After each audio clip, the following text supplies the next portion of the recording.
চাঁপাইনবাবগঞ্জের রামদাস বিলের পানিতে আনন্দে উল্লাসে দর্শনার্থীরা। বিস্তারিত থাকছে শাহরিয়ার শাহাদাত হোসেনের প্রতিবেদনে। ভারত বাংলাদেশের সীমান্ত ঘেঁষে বয়ে চলেছে মহানন্দা নদী ও পুনর্ভবা নদী।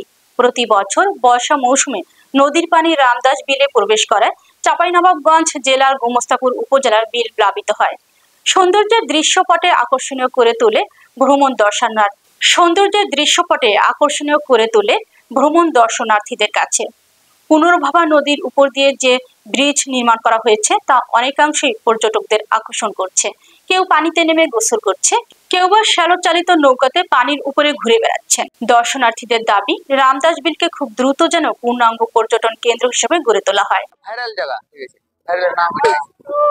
অনেক লোক আসছে এবং এই স্পটটা খুবই সুন্দর একটা বিনোদন কেন্দ্র।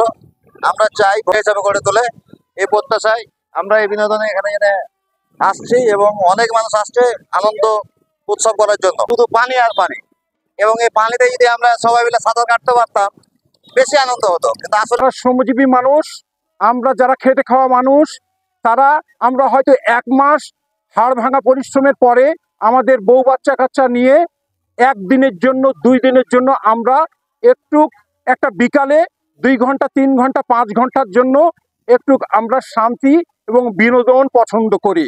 আমাদের এলাকা থেকে জনসাধারণ নর্মালি অনেক টাকা পয়সা খরচ করে কক্সবাজার বা কুয়াকাটা যেতে পারেন না।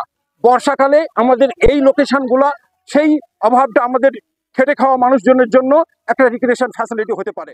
এলাকায় এমন একটি প্রাকৃতিক সৌন্দর্য সৃষ্টি হয় আমরা খুবই খুশি, কিন্তু যদি প্রশাসন আইন শৃঙ্খলা পরিস্থিতির বিষয়টা সম্পূর্ণ করেন তাহলে আমরা আরো বেশি উদ্বুদ্ধ হব।